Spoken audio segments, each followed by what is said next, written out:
What happens when two married scientists question the relationship script they were handed and crack open a door they never knew existed?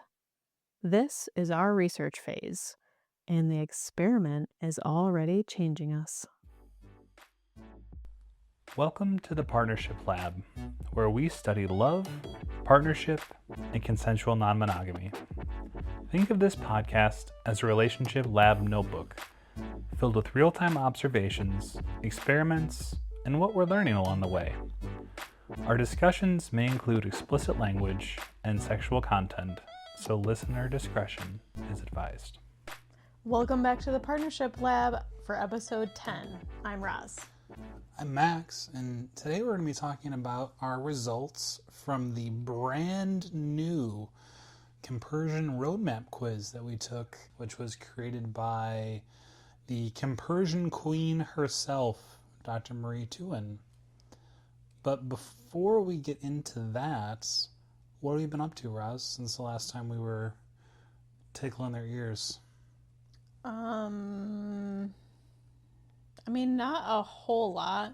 We did plan like a kind of like spur of the moment family trip. Mm-hmm. So we're just getting back from that and like first day of work back and like all that fun stuff. So Yeah. kind of like reintegrating into real life. Yeah, it's never particularly relaxing when you're doing the family trip, but it was good. It was fun. Yeah, that's exactly how it is. Like it was fun, but I wouldn't say it was relaxing. It was relaxing at parts, I guess. Yeah, the parts where we got to sleep. Or just yeah. Went over 400 downloads, which probably doesn't seem like a lot, but I wasn't sure if we were going to have any downloads when we started this, so that's pretty cool. And we got a really nice review. And I won't necessarily go through and read it because that seems very self-congratulatory, but I just thought that, April from the Naughty Gym podcast was the one who left it, and I thought that was extremely nice, and we respect her very much, and kind of made my day reading that. Yeah, we respect them a lot. And honestly, like everyone that we've met, like I can't say like nice enough things about them. Yeah, very supportive. Probably gets really old. No, they're very supportive. It's not like they're not trying to sink our little tiny boat here. They're actually trying to help us out, which I think is super cool. Let's see what else. We are officially in the chat for our next event. Yes. That we're going to in October. Yes, the Scottsdale event with Libertine. From Libertine is the chat is open, and there have been some really heartfelt intros and also quite a few titty pictures already, so I can tell it's going to be... Okay, and one thing I have to remember is I cannot check these things at work because I never know what is going to pop up on my phone. Very true. I actually had that happen today where I opened one up and it was like a woman with no underwear on with one boob hanging out, and very nice photo, but also not really a safe for work photo. So yeah, I have to remember that. Reminder. But yeah, we posted our intro, and there have been a couple people who I thought had profiles that they seemed like they're kind of at a similar pace to us and maybe had some similar interests. So yeah, I'm looking forward to, between now and October, those conversations maybe, getting going a little bit and getting to know people before we're there in person. Yeah, and kind of like just to kind of explain, if you've never gone to an event before, usually like these bigger events, like they'll have like a Telegram or like their some sort of platform that they host like a chat on like prior to the event, so you can like get to know people beforehand, like a little bit before you get there, and you have like 3 days to get to know people, and there's usually you can't even meet everybody if it's a big event. So kind of like what we like to do is once we get excited, like when the chat opens and things, because then like once people start introducing themselves, you can kind of get a feel for like who you're gonna vibe with, who you really like want to make sure you meet in person and things like that. So Yeah, and we actually at our last event, for being like total noobs, there were two people or two couples that we kind of had identified from the chat as like, oh, they seem like kind of our type of people, and we were right. There were two couples that we got to spend some time with that just were very friendly, and we've kept chatting with them since then. So seems like we're at least batting a pretty decent average on being able to say, oh, if we want to take the time to talk to them, that it's going to be something, enjoyable. Yeah.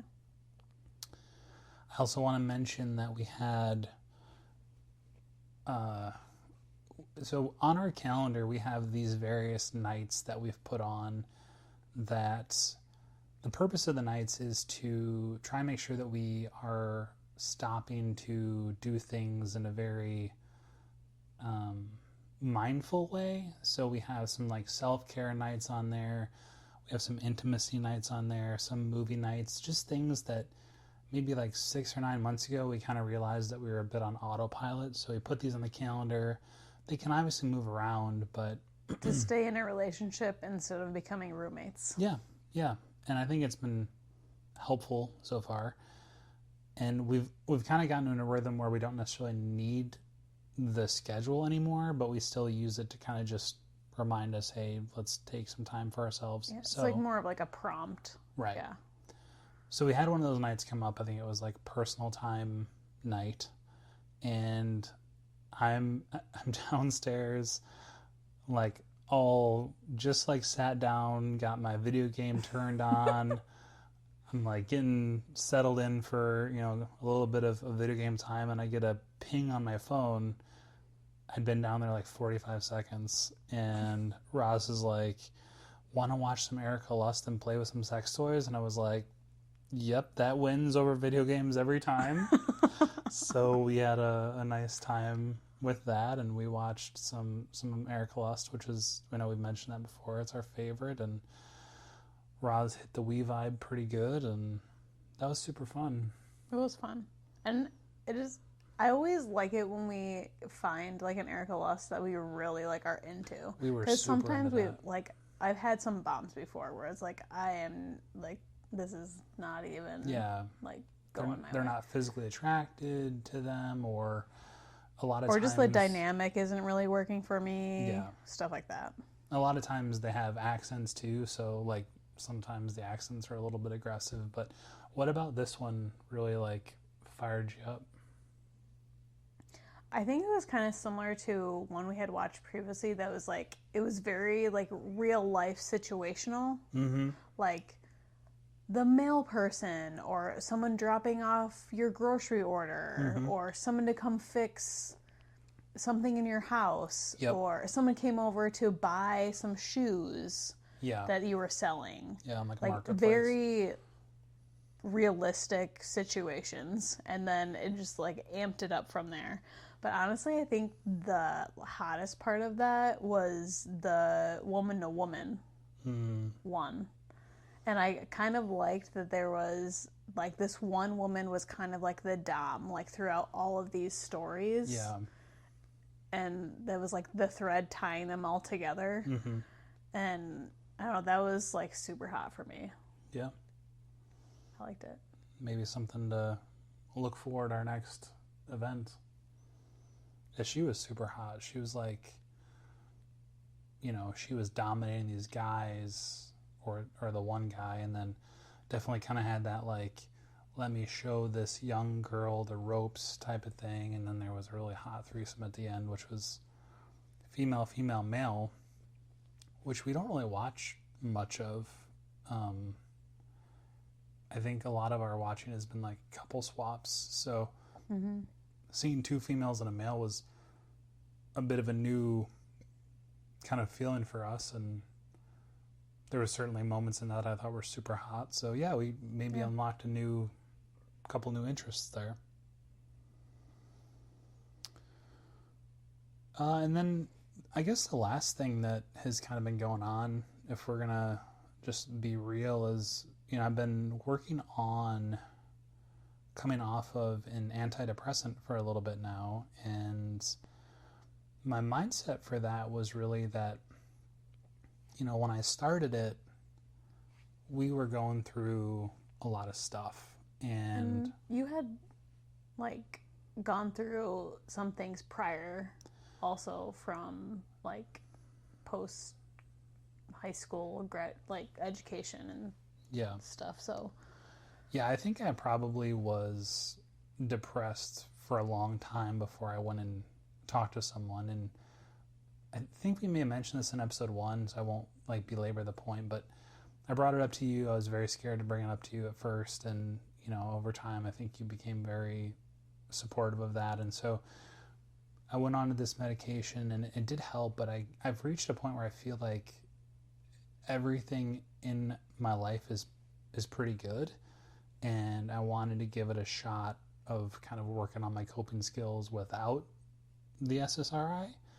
And it's been a challenge for sure.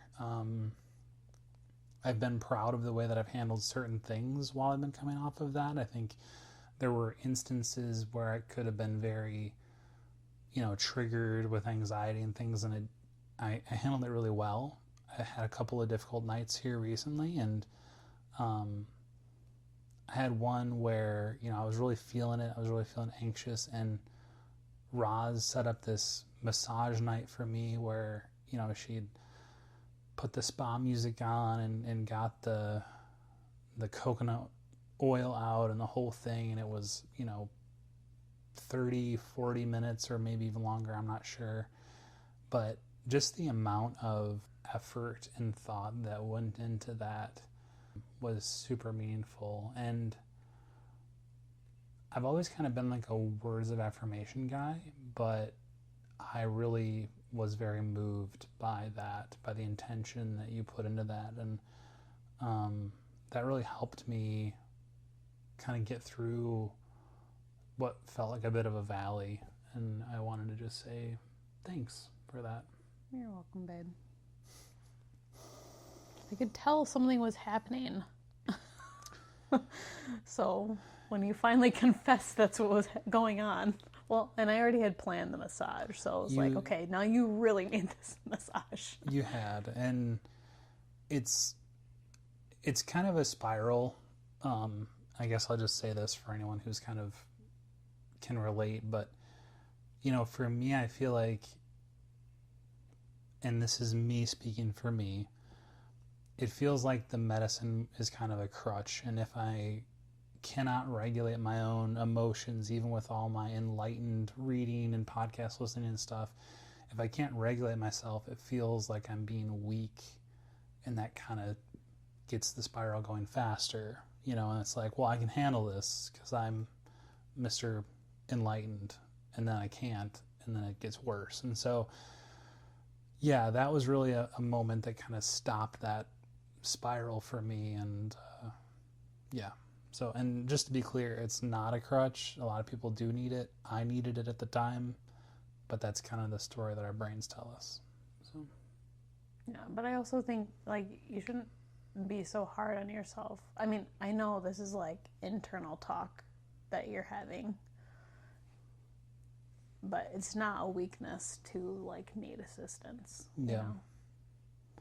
And I think just for me that if I don't ever try, I won't kind of develop the skills to live without it. And I'm hoping I can kind of get through this, but it has been a bit of a challenging couple of days. So Do you find that talking to your therapist has helped through it? yeah, she has given good coping techniques that I've been using, kind of defining boundaries within myself and kind of whose emotions am I feeling, what story am I telling. And that's been helpful because I think a lot of the anxiety or the fear is really based on other people, how other people are feeling, how other people are perceiving me. a story that I'm telling myself, and I really have to try and focus on like how am I actually feeling, and that's not something I do very well, but working on it. Yeah. Like any sort of big change, I feel like that is never like an overnight quick thing. Yeah. It takes like a lot of determination. It takes a lot of practice. It's similar to like what we're doing now, like with opening the relationship. You know, it's never gonna be like you do something one time and then it's like you don't have to worry about it again. It's like a constant evolving situation. Yeah. 100%. So maybe with that, as you kind of moved us in, segued you. it was beautiful. So maybe we'll get into the meat of the episode. So as I said before, we are sharing the results that we had from the Compersion Roadmap Worksheet, which was written by Thouin, who is pretty famous, I would say, for her work in Compersion. She's been on a billion podcasts, and if we ever get big enough, maybe she'll be on ours. But before we get started with sharing the quiz itself and kind of our results, I thought what we would do first is, for those of you who aren't familiar, we would just kind of start with the definition of Compersion, and we'll just use Marie's definition because she's basically written the book, literally. The godmother of Compersion. Yeah, the queen, the godmother. So she's got 3 bullet points, and I'm really just going to read these and make sure I get it right. So the first bullet point is, Compersion is the positive empathy we feel for somebody else, even when their positive experience does not involve or benefit us directly. Compersion can be thought of as the opposite of jealousy and possessiveness. So that's bullet point number 1.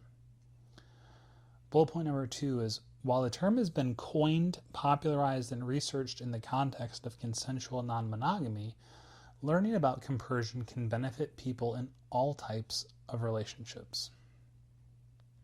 And the third bullet point is, generosity begets generosity, and love begets love, creating a positive emotional feedback loop. Compersion is fundamentally an expression of deep friendship and support, and can be cultivated as a way to strengthen any connection. So I'm curious, had you heard this word before we kind of started listening to all these pods?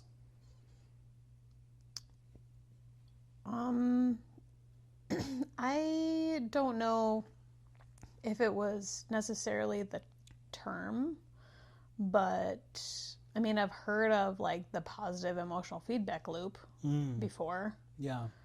In just regard to like your just like personal relationships in life. It could be a friendship, like family or whatever. I feel like you just hear about it in the sense of like, oh, I'm just so happy for them. So can you think of any relationships or aspects of your life where you do this really well?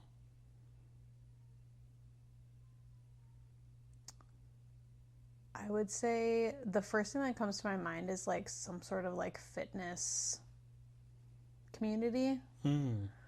Especially like Run Disney, since I've been a part of that for a really long time. Like everyone just like supports everybody. Yeah. Like it's very, and other like communities might be like this too, but this, from my personal experience, like that is the community that's like everyone just lifts everyone else up. Like, yeah. And happy for them to finish races even if they weren't a part of the race themselves. Yeah, or like even just spectators who just literally that's all they do is cheer people on. Yeah.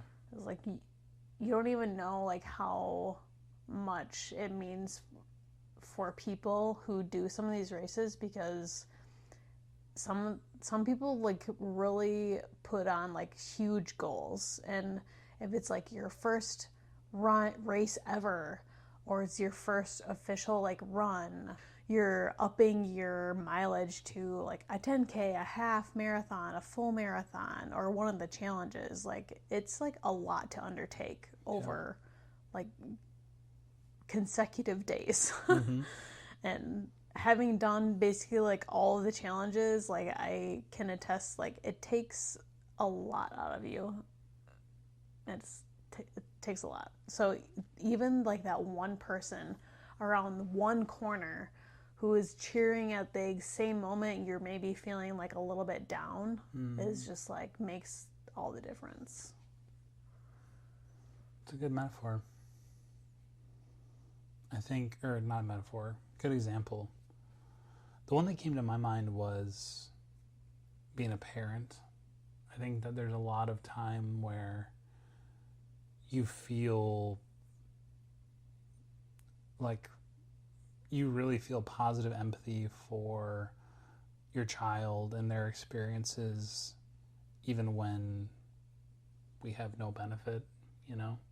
Seeing them be happy is like, makes you happy, even though, you know, they're getting like a sticky hand that you don't want them to have, but they get really excited about it, and you're like, shit, fine, you know? So I'm curious, before we get into the results, before doing this quiz, would you have said that compersion is a strength of yours, or would you have said it's a growth area, or something you're just like, I don't even need this? Let me rephrase. Or something that you'd say, I'm okay without this? I would say somewhere in between like a strength and a growth area, because I Okay. feel like some things are very situational. Okay. And so also as I was doing this, I was thinking about like how difficult, I just want to let you guys know, listeners, like as scientists, it is very difficult for us to fill out these types of quizzes because absolutes do not exist in science. Yeah. Okay? I mean, Totally. they do, but they are rarely used because it is very rare for something to be an absolute, whether it's a positive or a negative. Yeah. So every time we do like a quiz like this, I'm always like, I have a really hard time like rating some things because obviously there's a scale from like, 0 to 5 or 0 to 10 or whatever it is. I'm always like, is there really someone out there who can really answer like either 0 or like the highest range like for every one of these questions? Like I just feel like that's like an impossibility. Yeah. So, yeah, the data does not support the use of absolutes, okay? I think for me, I would have said it's probably a strength. I don't think I'm someone who gets particularly jealous of other people's success. I think I'm someone who kind of cheers them on. I do think if there's a side of me that would grow, it would be the envy side, which for those of you that aren't familiar, jealousy is like, I don't want that person to have that, and envy is like, I want them to have it, but I want it too. Mm-hmm. I think I have some envy. I don't think I have very much jealousy, at least not yet. But I would say that that's kind of my growth edge. So the quiz itself, I don't want to read all the questions because I don't want to give up all the hard work that Dr. Thouin did. But yeah, I would say just like, let's just do like the heading and then say like, okay, these are the kind of things that you have to think about under this. And then we'll just go over like what we got. Okay. So the first heading is, okay, first of all, let's describe how this works. So there are 6 sections, and each section has like roughly 7 or 8 questions. Actually, they're statements. And what you're doing is you're saying you completely agree to completely disagree. And then each of those has a score. You add up your score for that section, and then whichever sections you score highly in are ones that she considers your compersion strengths, and then ones that you score more low on are your compersion bottlenecks.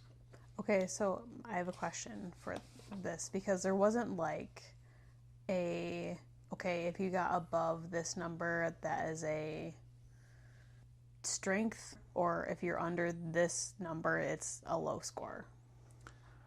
The way I interpreted it is you're kind of scoring against yourself. So it's like, what stuff do you do well? Doesn't mean necessarily that you're perfect, but what are the things you do well? What are the things you could work on? Okay. Okay, so the first section was personal mindset and values. So it's you're basically asking like, does your personal mindset and values reflect the ability to have compersion? Did anything kind of stand out here as things you'd maybe like to highlight before we talk about our score? Let's see. I'm just like looking over it again. There were a few, and this also goes for other questions, but this is kind of the first time I was seeing it. There were a few times when I would agree with like one part of the sentence, but like maybe somewhat disagree or like have the opposite feeling for another part of the sentence. So I was like, how do I score this? Yeah. So I had a lot of, like, I had one of them was like, it was like questioning if non-monogamy is good for me or my partner, and then thinking if I prefer monogamy is more aligned with my values or whatever. And I was like, maybe in the middle somewhere. Like, so I just kind of picked one that was like closest to like kind of how I felt. But yeah, it was kind of interesting because I was like, I'm having a real hard time with some of these semantics that they're using, like thrilled or completely. Like, again, like these are like, you're on one extreme or the other, and I find myself kind of being more of a gray area.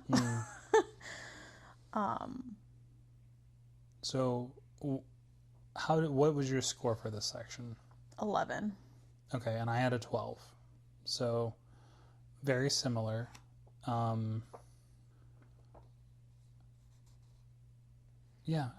So in reference to my other scores, I had that as a strength.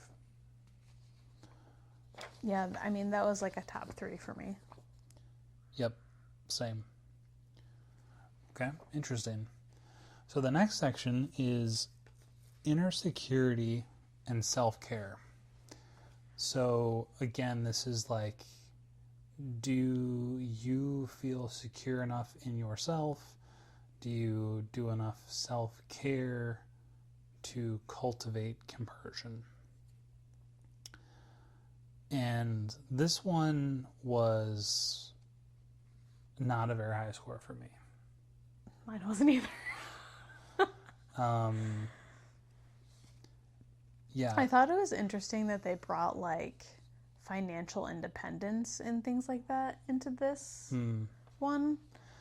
Yeah, I was like, I'm not sure how this tracks, but I imagine that has to do with like your home how safe? secure you feel.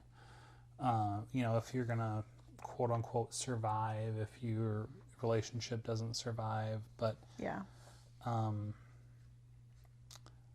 Yeah, my score was a 5 for this one. And I got a 4. And I'll just read one that hit pretty hard. I am insecure. So again, these are statements, and then you have to mark how much you agree with them. I am insecure about my own value, attractiveness, and or ability to inspire love. I'm generally anxious about getting rejected in intimate relationships. And what did you say for that one? I agreed with that one. Okay. I had mostly agree for that one. And the way that it works is so she lists them as obstacles. Okay, so that one's an obstacle because obviously it has a bit of a negative connotation. if you agree to that, you're getting negative points. So the first part is kind of getting you positive points. The second part is taking them away. And then your cumulative score tells you how you're doing in that area. So Yeah, this was one of those ones where I was like, okay, that's why I said mostly agree, because I was like, I didn't really necessarily agree that I'm insecure in my own value. But I feel like I am somewhat insecure in like attractiveness. But then I was like, okay, number one, I do not need to inspire love.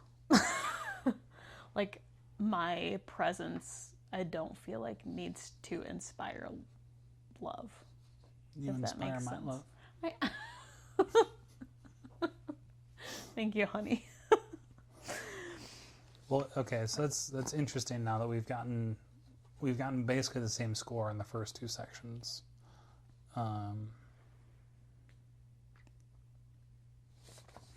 Section number 3 is security, connectedness, and trust within the relationship.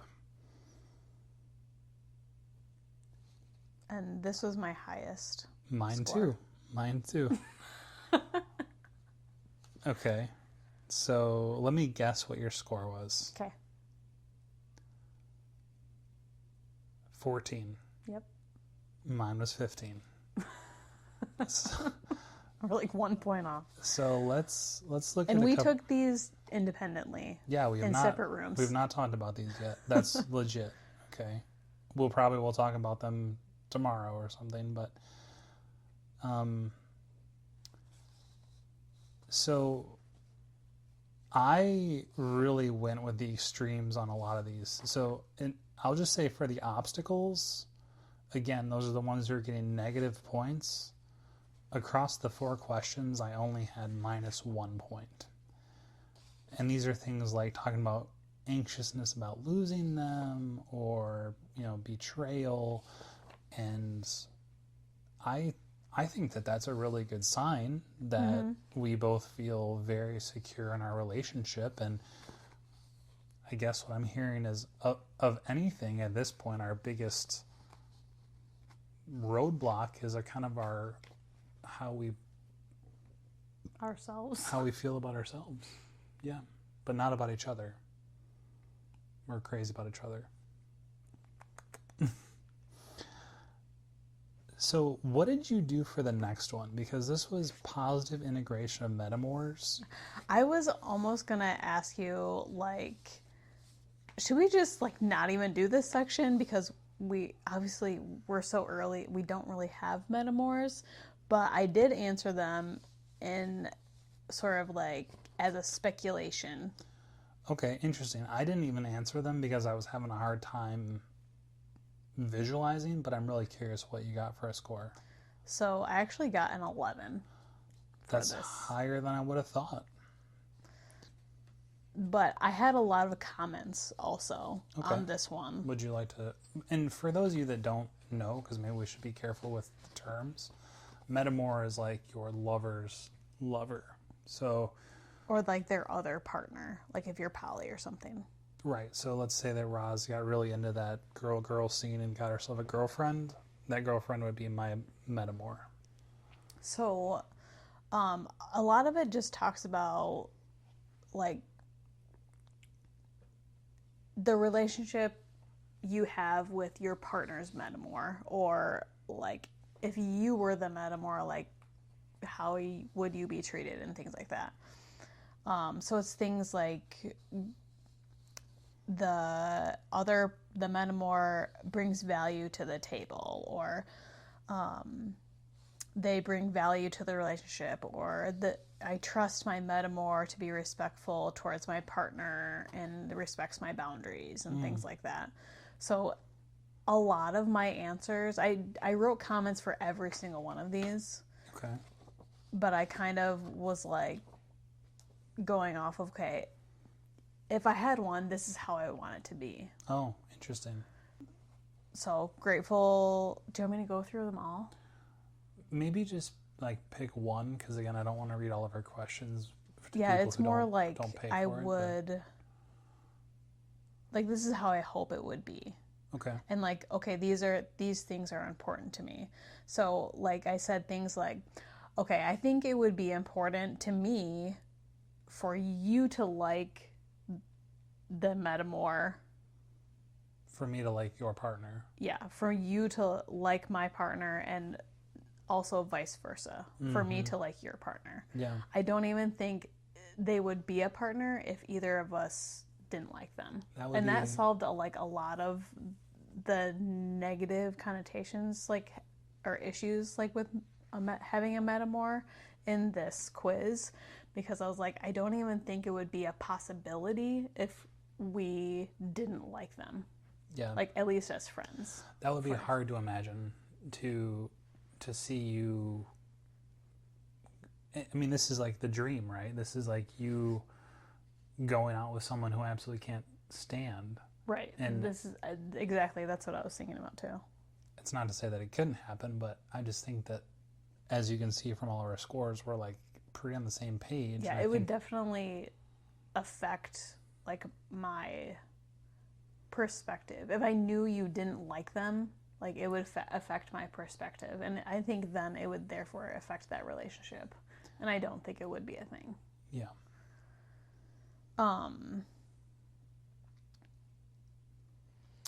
There was an interesting one about if there is a clear, like, distrust or distance or competition between me. It says me and my Metamour, and I was like, I might feel like a sense of competition. Like, if it was another woman, I might feel a sense of competition, but I'm not sure if that would be like a long-term thing.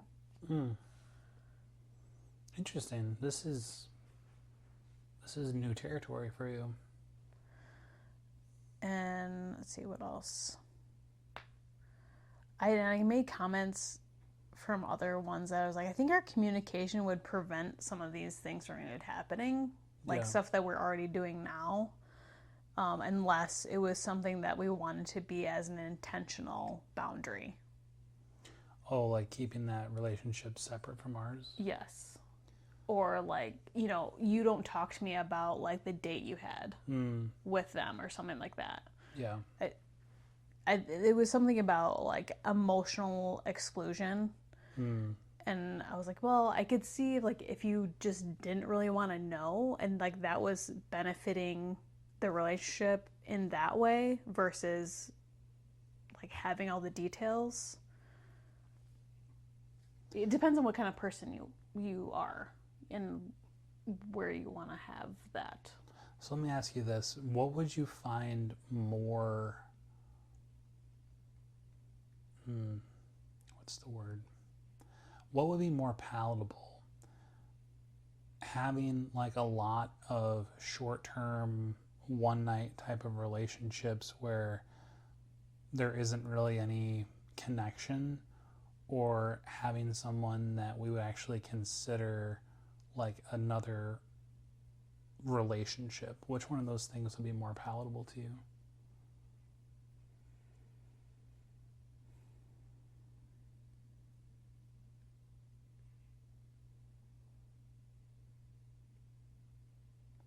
It's really hard to say.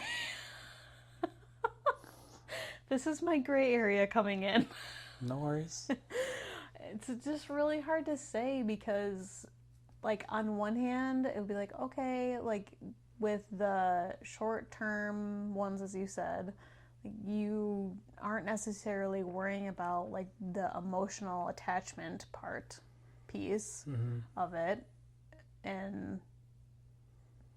But then, like, so that's what you kind of do worry about with the actual, like, long-term relationship aspect of it. So I don't know. I feel like this is kind of one of those things where it's like, gotta talk through it as it may happen. Yeah. Because I can visualize and think of things very easily, but I might have a completely different feeling if it's actually occurring. And I think our last trip like was a perfect example Yeah. of that. Interesting. All right, so there's 2 sections left. The next one is gratitude for the benefits from a partner's other relationships. I got a 12 on this one. I got a 9. Okay. That's the first one that we've been a decent number, different amount of space between us. I think for me, there were a lot of comments that I made that I was kind of putting the benefits for you were kind of weighted above the possible negatives for me. Let me try and give you an example.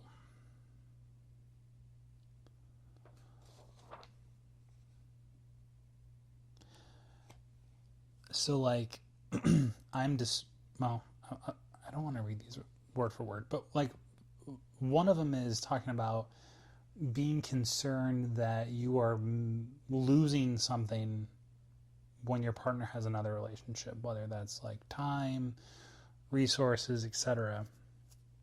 And I scored that one really low. This is one of the ones that's an obstacle that would take some of your score away. But What did you say? I said just disagree. Okay. I said mostly disagree. Okay. But then I was like, that could change if all of a sudden she was spending like a lot of time or money with this person. Again, situational awareness. Right. My partner's other relationship makes your life more difficult. And I said, disagree, but I said scheduling could be challenging, but I still think that she would be gaining something from the experience. So basically what I'm trying to say is I think that in this case, if I was being selfish, I could have probably scored that one lower, like not at 12, but I was looking at it from it might have a negative impact on me, but the benefit to you would be greater than that negative impact. So in that case, I was seeing it as still a positive. Yeah. So like the first one, I immediately thought, I said agree for that one, but I immediately thought like that.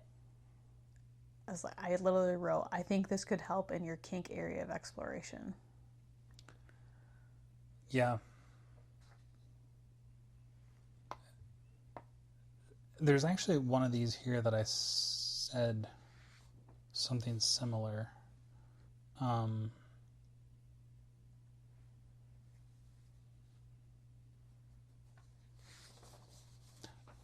So I think it was the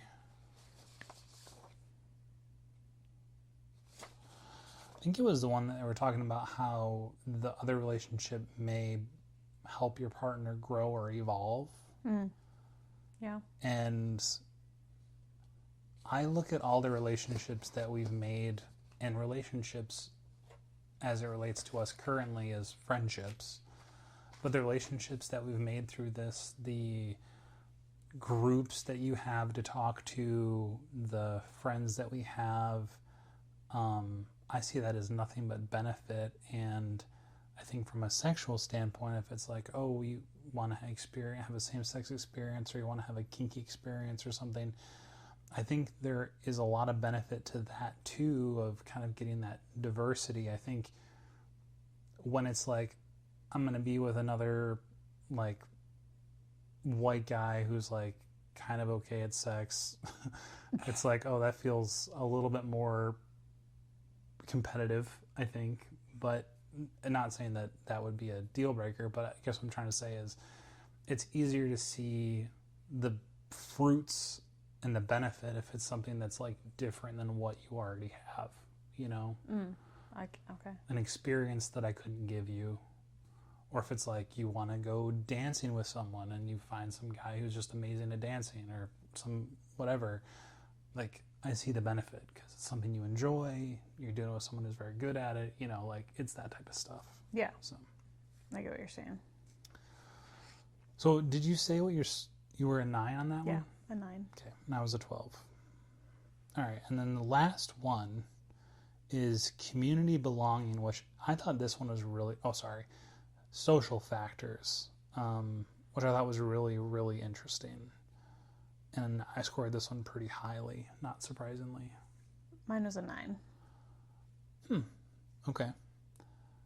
I think I had kind of trouble with this one because it includes just like your whole world basically Yes. in this, and I was like, well, I mean, So the only friends and like acquaintances, like yes, and then like family, no. right. So the only one that I really was like not just banging on, yeah, it's awesome, is anything that included family. And there's an instance in here where it's like my friends and family are ...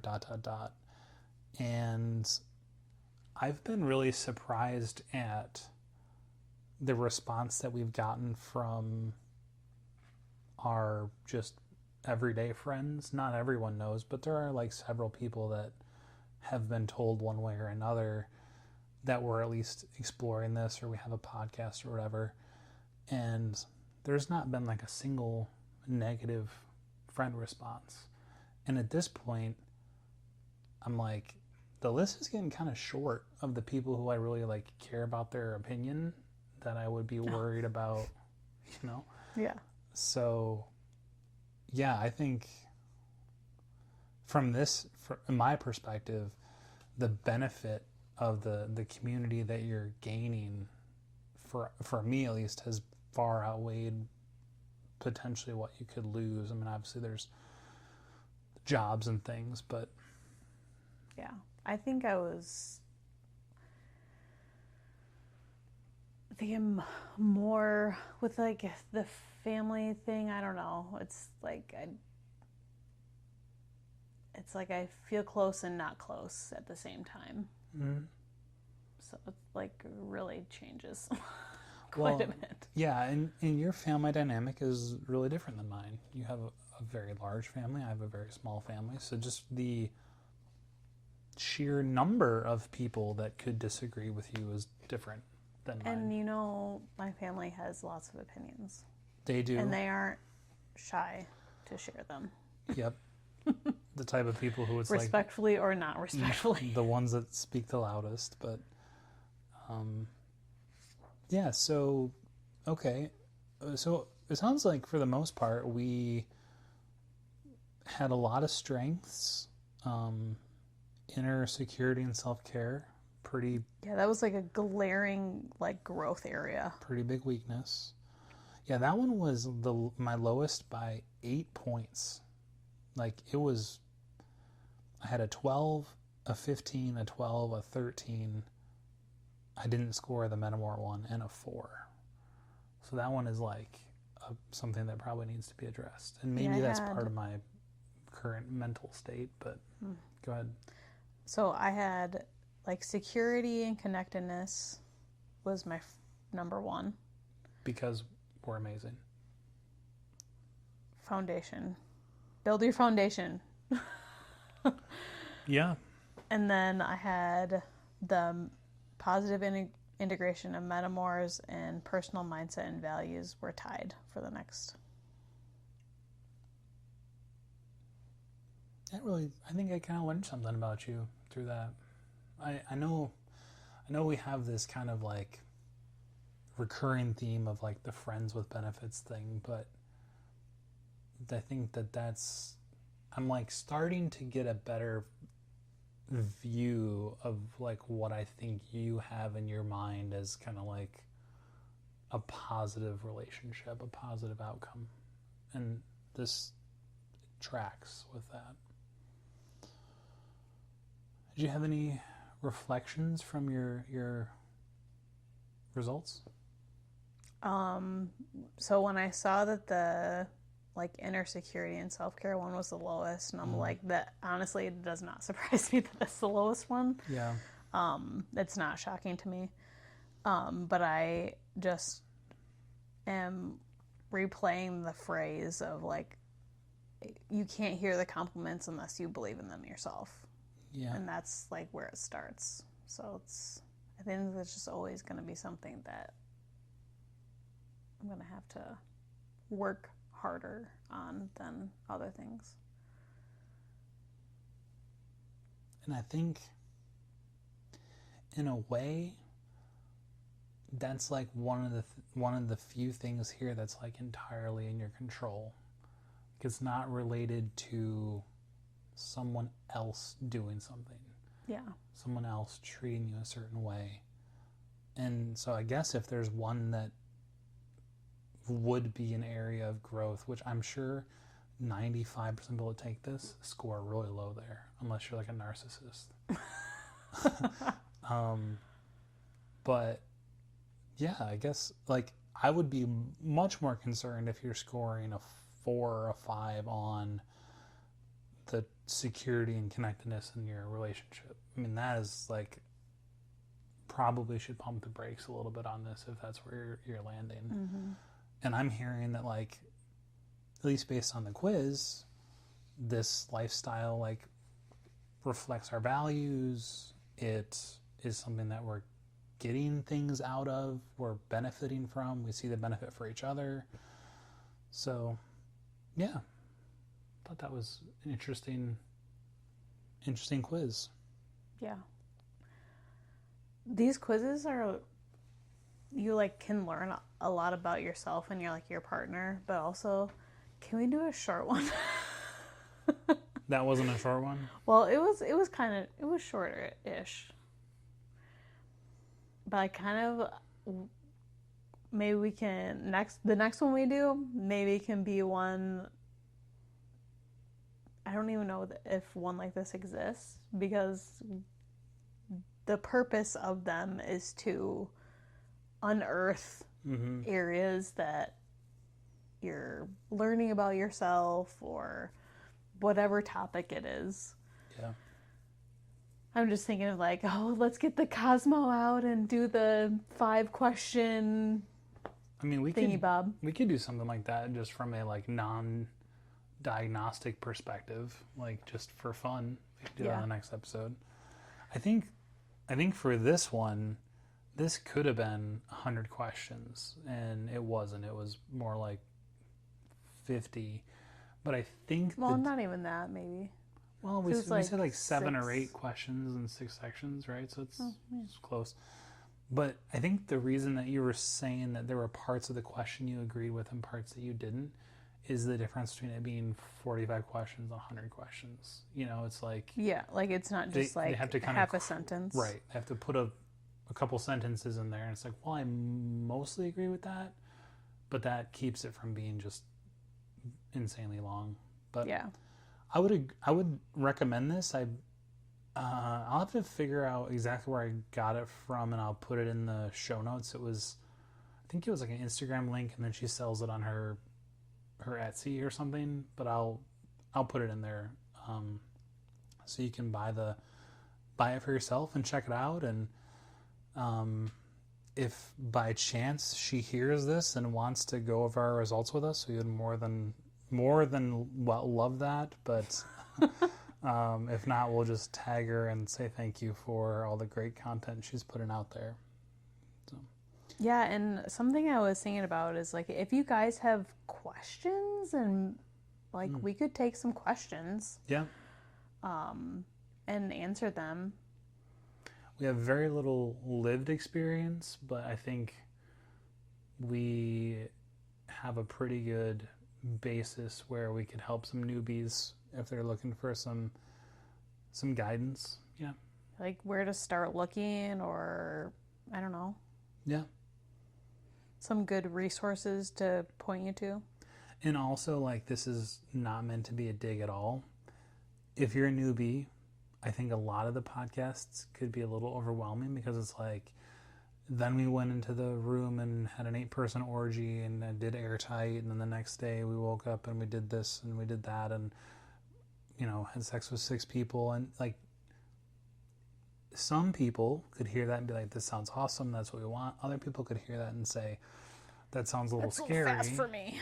And it's really not like that. At least that's been our experience. Well, I would say you go at whatever pace you are comfortable with. Mm-hmm. And we kind of had to relearn that lesson when we went to Toronto.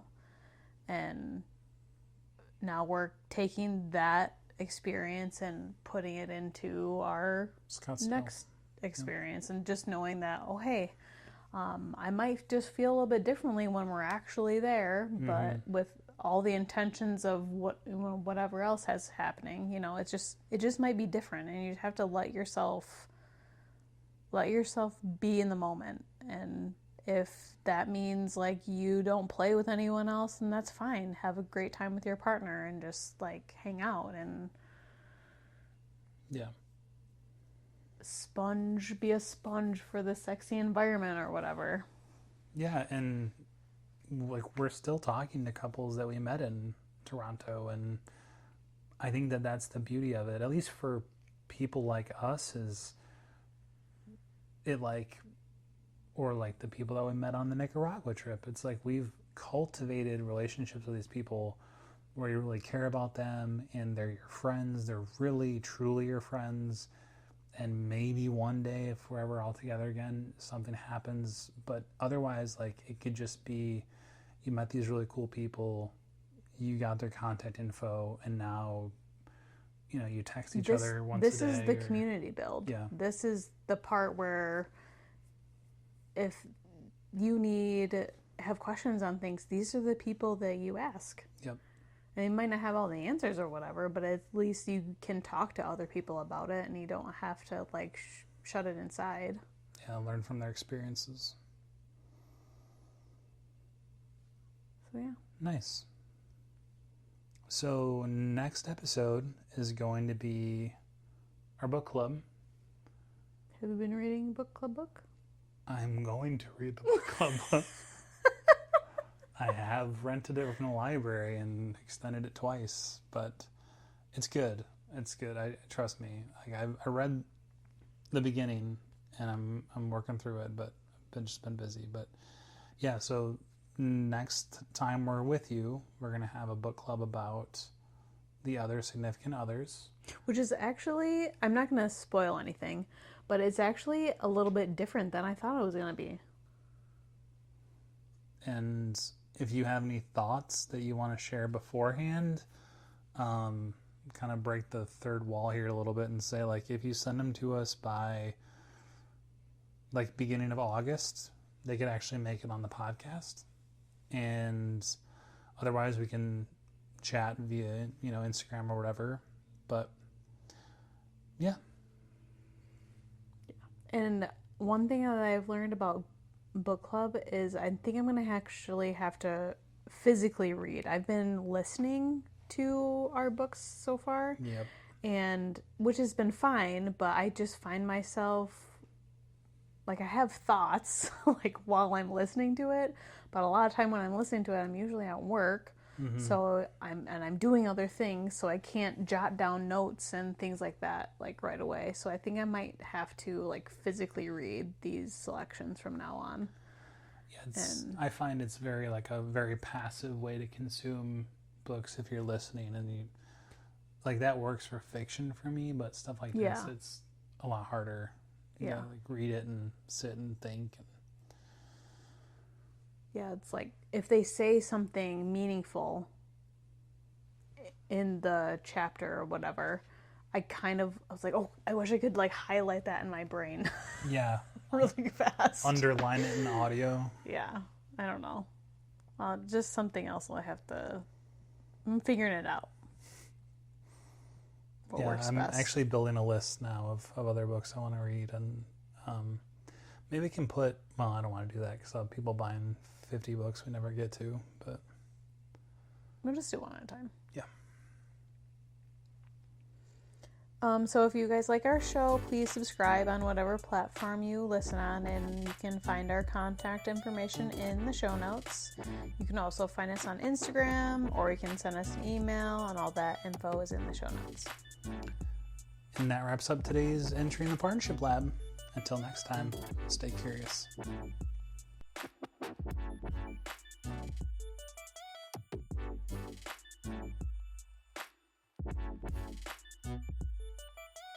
These conversations reflect our own observations and experiences and are not professional or institutional advice.